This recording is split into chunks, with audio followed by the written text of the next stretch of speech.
цивилизация, кажи ма.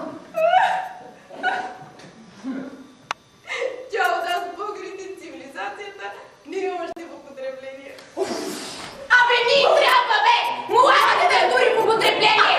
Ако остане на старите глави, 1000 години ще са минат и българите сета и прости ще останат! Браво, Санке! Сета и прости и бълбуди! Максима! Преди тази цивилизация на водите, българите имат нужда от наука, учение и просвещение. Максима! Ти са взела подир думите на студията! Тя не приказваше да и разправа тя простата българка! Какво ли знае? Не знае да бонджор да каже! Нали ходихме дълго с време да се учим? Какво се научихме? Нищо! Нищо! Нищо!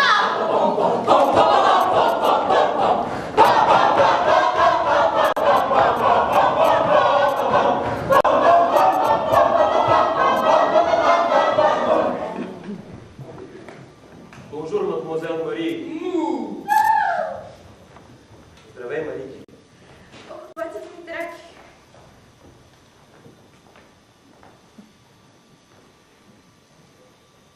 Bonjour, mon cher frère! Comment vous allez bien? Très bien!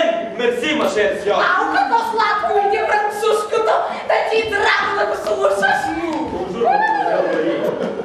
Не знае французски. Но гледай да се научиш. Една мома като тебе трябва днес да знае французски. Да, ти трябва да се научиш да танцуваш на полка, на валс, кадрил, да знаеш как да се отнесеш на един кавалер, като ти прави комплименти, как и ти да правиш етикети, други, Колко е сега, ми драке? близо пладне! Ляля, манчата ми съм турила на огъня, баща ми пак ще гърне!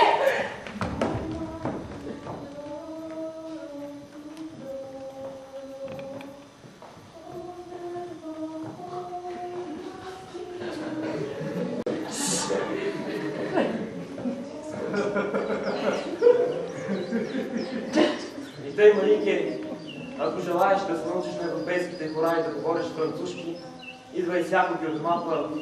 Аз ти давам честно слово как ще се занимая нарочно с тебе, както с сестра си. Благодаря, но не ще има време. Време.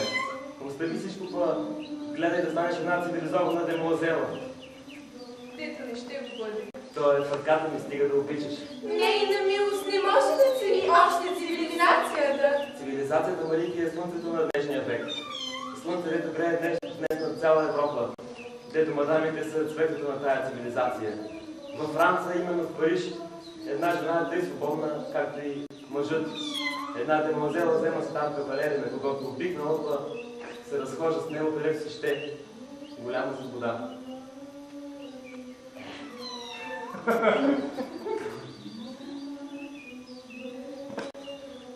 Докторите! Доктора! Bonjour!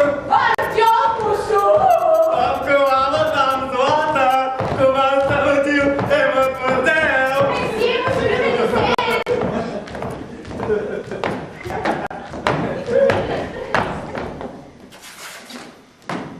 Monsieur Димитриев. Je vous prie, monsieur Маргариdes. Не бе милост? Не ми ускам шикай! Мадемуазел Мари. Драго ми е да се запозная. Не на милост има ти път на същото българатарско момиче. Тъй замижливо. Ние, българските момичета, не сме свикнали да е лесно запознаване на чужденци.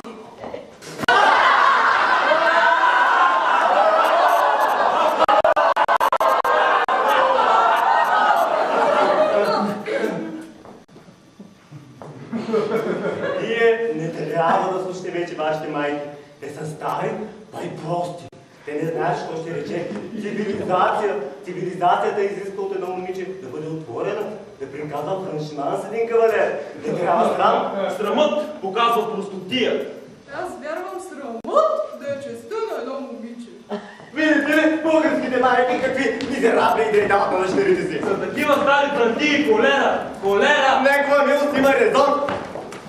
Старите спират прогреса на цивилизацията, Седнало е, Джони! която изисква персоналната и индивидуалната либертате. Седнало е, Не трябва Джони! срам, не трябва страх. Ти ми луда, Всички Джони! нас нации в Европа да се прегърнете цивилизацията. Ти си луда, Само Джоване. вие, българите, стоите и ще да се конформирате и модификирате. Шаре, Джоване. Вие, младите, не трябва да слушате старите ръживи глави, а гледате напред към прогреса на цивилизацията.